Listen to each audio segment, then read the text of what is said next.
Assalamualaikum warahmatullahi wabarakatuh. Selamat malam Bu Ima dan teman-teman. Kami dari kelompok 2 ingin mempresentasikan dengan hasil studi kasus analisis kami produk Choco Oreo dari tempat Citerang Kopi Surabaya. Saya Elena Valencia Setiawan dengan NBI 1412 1000143. Saya Keani Kensinikea dengan NBI 1412100139. Saya Muhammad Delak dengan NBI 109. Saya Zubaidullah Ide dengan NBI 141651. Saya Christian Dwinanta NBI 1412100108.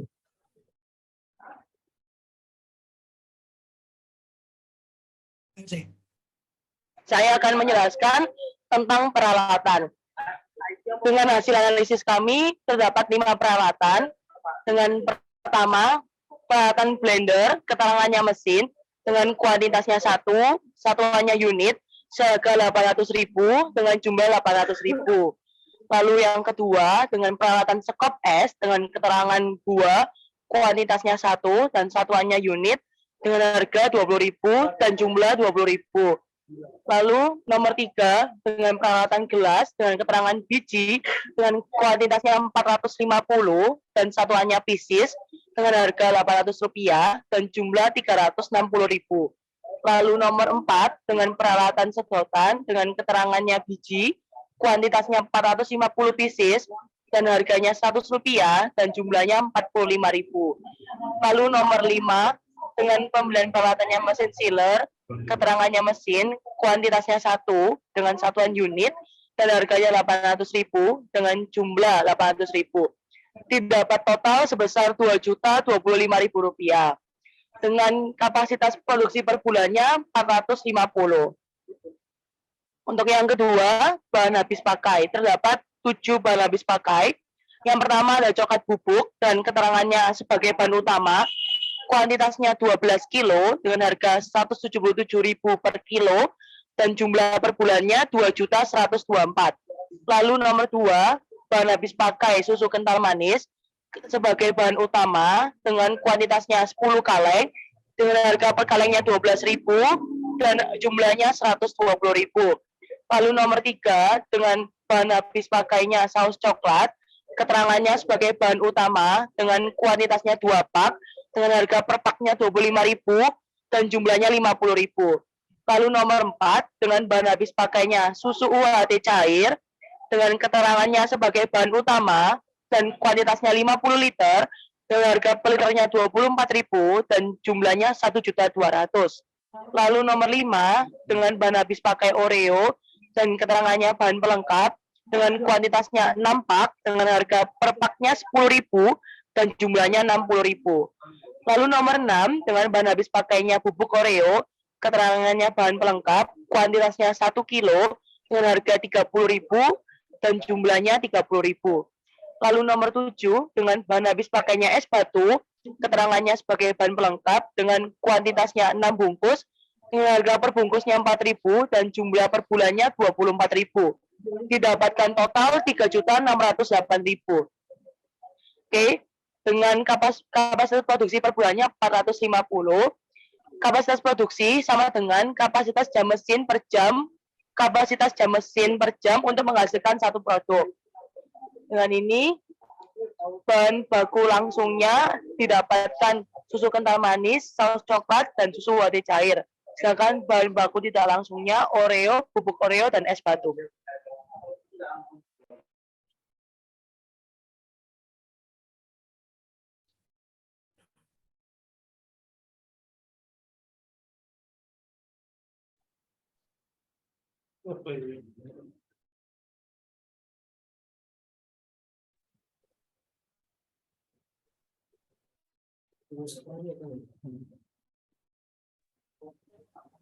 Untuk penyusutannya, nama ada blender kita dengan nilai 800.000 nilai residunya 4.000, umur ekonomisnya 5, penyusutan per tahun 159.200, penyusutan per bulan 13.267, dan penyusutan per harinya 436.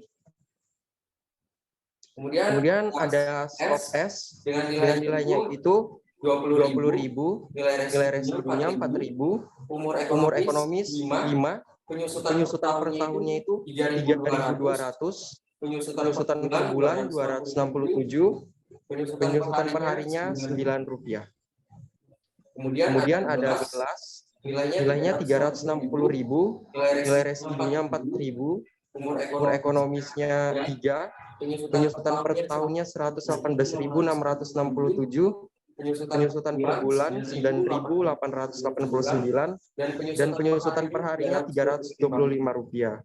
Kemudian ada sedotan dengan nilai 45.000, nilai residunya 4.000, umur ekonomisnya 3, penyusutan per tahunnya 13.667, penyusutan per bulannya 1.139, dan penyusutan per harinya Rp37. Kemudian ada mesin sealer dengan nilai 800.000, nilai residu 4.000, umur ekonomis 3, penyusutan per tahunnya 265.333, penyusutan per bulannya 22.111, kemudian penyusutan per hari Rp727. Jadi penyusutan menggunakan metode penyusutan garis lurus dengan rumus biaya penyusutan sama dengan harga perolehan aset dikurang nilai umur residu dibagi umur ekonomis, cara penetapan nilai residu dengan menggunakan perkiraan. Kemudian biaya operasional, ada biaya perjalanan, maksudnya ada biaya peralatan, itu melingkupi biaya perjalanan produksi. Satu ke pasar, keterangannya tidak ada, kuantitasnya 1, satuannya KAB, harga 40.000, jumlahnya 40.000. Jadi totalnya Rp40.000. Kemudian ada biaya lain, ada wifi. Untuk keterangannya tidak ada, kuantitasnya 400, satuannya GB, harga 300.000, jumlahnya 300.000, jadi totalnya 300.000 juga. Kemudian ada total. Kemudian ada selanjutnya akan dilanjuti oleh teman saya Kenzenekea. Baik, selanjutnya ada total investasi. Untuk keterangannya, yang pertama ada perlengkapan yang diperlukan dengan jumlah Rp2.025.000. Yang kedua ada bahan habis pakai sebesar Rp3.608.000. Selanjutnya ada perjalanan produksi dengan jumlah sebesar Rp40.000. Selanjutnya ada perjalanan pemasaran, tidak ada, dan ada lain-lain dengan jumlah Rp300.000. Maka dapat diperoleh total investasi sebesar Rp5.973.000. Selanjutnya HPP. Terdapat penentuan harga per pieces. Bahan habis pakainya Rp18.000. Selanjutnya perjalanan produksinya Rp89. Jadi didapat HPP-nya sebesar Rp8.107. Selanjutnya ada perjalanan pemasaran, tidak ada, dan lain-lain dengan harga sebesar Rp667. Maka dapat diperoleh harga operasionalnya Rp8.773. Selanjutnya ada beban diferensiasi atau penyusutan, tidak ada. Maka dapat diperoleh harga sebelum labanya Rp8.773.000. Selanjutnya labanya Rp3.000, harga jualnya Rp11.773.000, maka didapat pembulatan harga jualnya sebesar Rp20.000.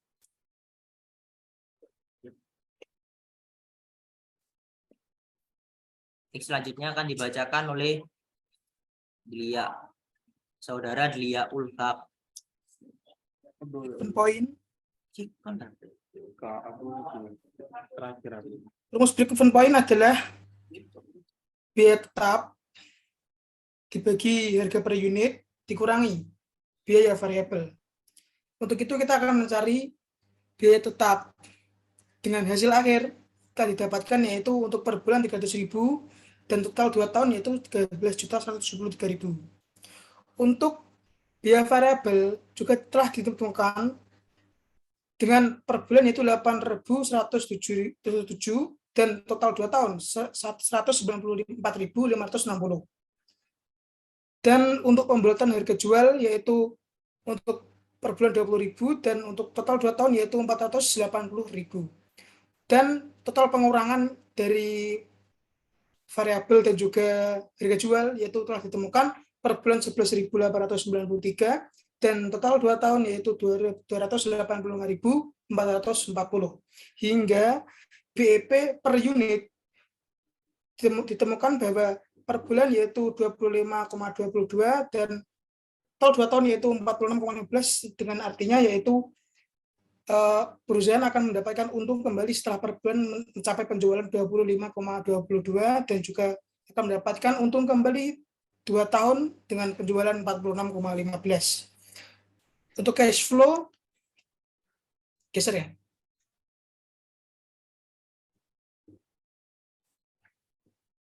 Untuk cash flow, rencana produksi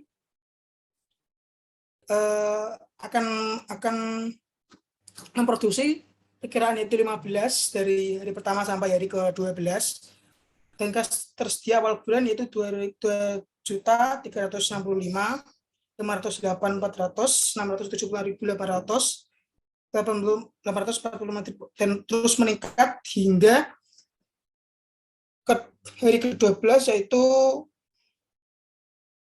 2.192.400. Dan untuk cash outflow yaitu perlengkapan yang diperlukan untuk hari pertama itu 2.225.000 dan tidak ada untuk hari-hari berikutnya. Bahan habis pakai yaitu 120.267 dan akan tetap sama sampai hari-hari berikutnya. Untuk perjalanan produksi memperkirakan yaitu 1.333 dan akan tetap seperti itu sampai hari berikutnya. Dan untuk perjalanan pemasaran karena terlalu kecil maka tidak ada dan juga biaya lain-lain yaitu 10.000 dan tetap akan sampai hari berikutnya. Sisa kas yang diperoleh dari hari pertama yaitu 208.400, hari kedua 376.800, hari ketiga 545.200 hingga hari ke-12 yaitu 2.060.000. Untuk hasil penjualan tetap 300.000 perkiraan sampai hari-hari seterusnya dan kas tersedia di akhir bulan, hari pertama yaitu 508.400, hari kedua 676.000, hari ketiga 845.000 dan untuk hari ke-12 yaitu 2.360.000. Untuk selanjutnya akan dibacakan oleh teman kita Zubaidu wa Aidin. Dipersilakan.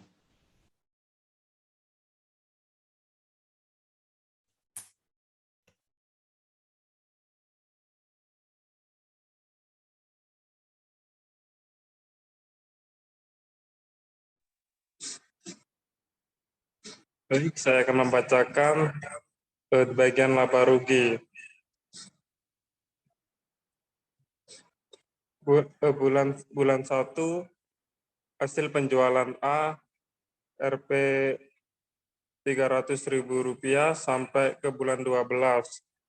Untuk APPB dari bulan 1 sampai bulan 12 itu yaitu 118.933 rupiah. Laba kotor C sama dengan A sampai B bulan 1 sampai 12 Rp 181.067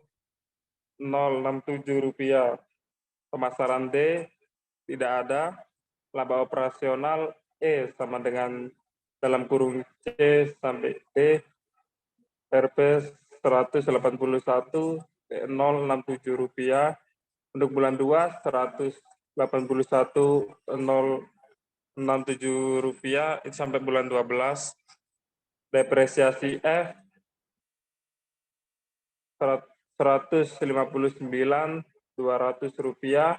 Laba bersih 21.867 rupiah. Pertumbuhan keuntungan 21.867 rupiah sampai ke bulan 12. Dan untuk bulan 2 pertumbuhan keuntungan 43.733 rupiah. Bulan 3 65.600.000 rupiah. Bulan 4 87.467 rupiah. Bulan 5 109.333 rupiah. Untuk bulan 6 131.200 rupiah. Bulan 7 153.067 rupiah. Bulan 8 174.933 rupiah. Bulan 9 196.800 rupiah. Bulan 10 218.667 rupiah. Bulan 11 240.533 rupiah. Untuk bulan ke-12 262.400 rupiah.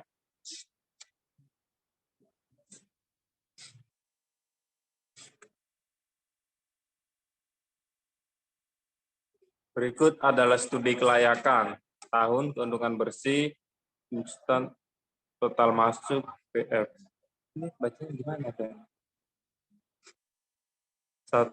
Untuk keuntungan 262.400 rupiah, penyusutan 800.000 rupiah, total kas masuk 1.602.400 rupiah.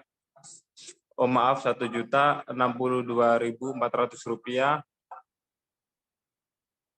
Dan apa itu? Iya, DF plus 0,10.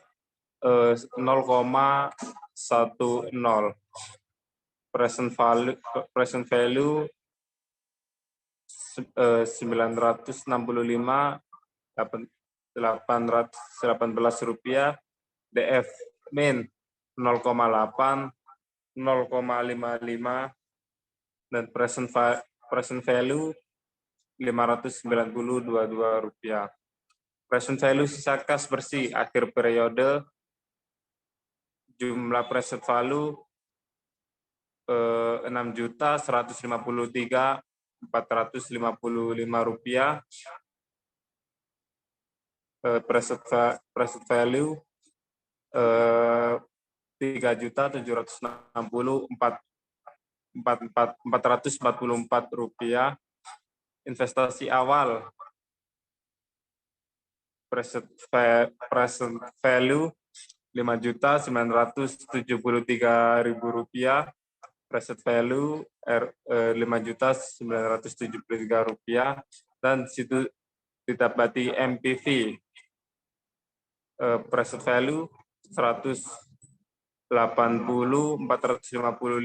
rupiah sama dengan minus 2.212.556 rupiah.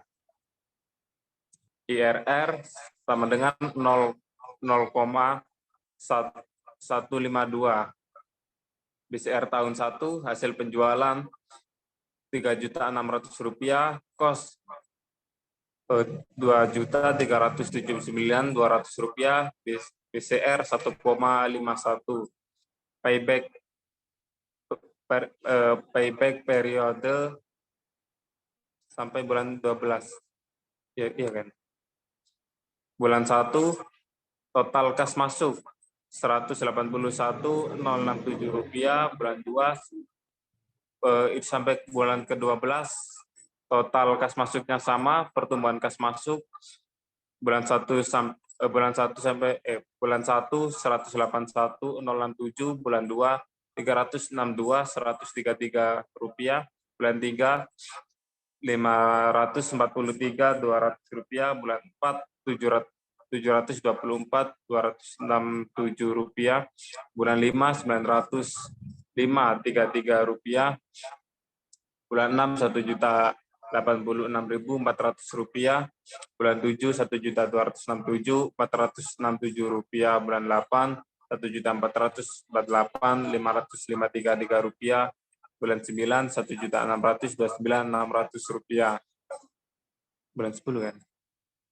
Bulan 10 1.800 10.667 rupiah, bulan 11 1.991.733 rupiah, untuk bulan 12 2.172.800 rupiah. Payback periode sama dengan 32,98 dibulatkan menjadi 13 tahun, ROR 2,18 dibulatkan menjadi 2,20%. R per C adalah kelihatan. Apa ini? Nggak kelihatan. Udah. R per C adalah perbandingan antara total penerimaan dengan total biaya.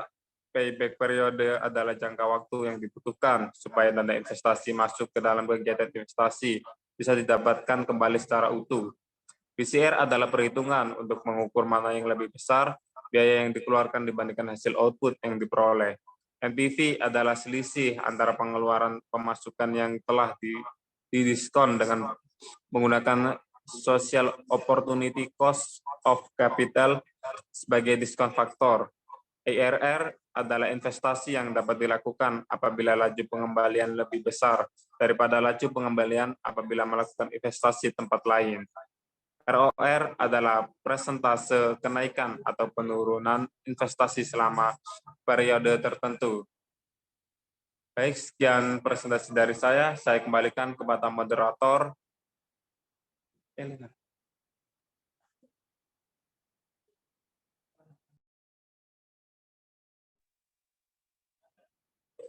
Demikian presentasi dari kelompok kami, kurang lebihnya saya mohon maaf yang sebesar-besarnya. Wassalamualaikum warahmatullahi wabarakatuh.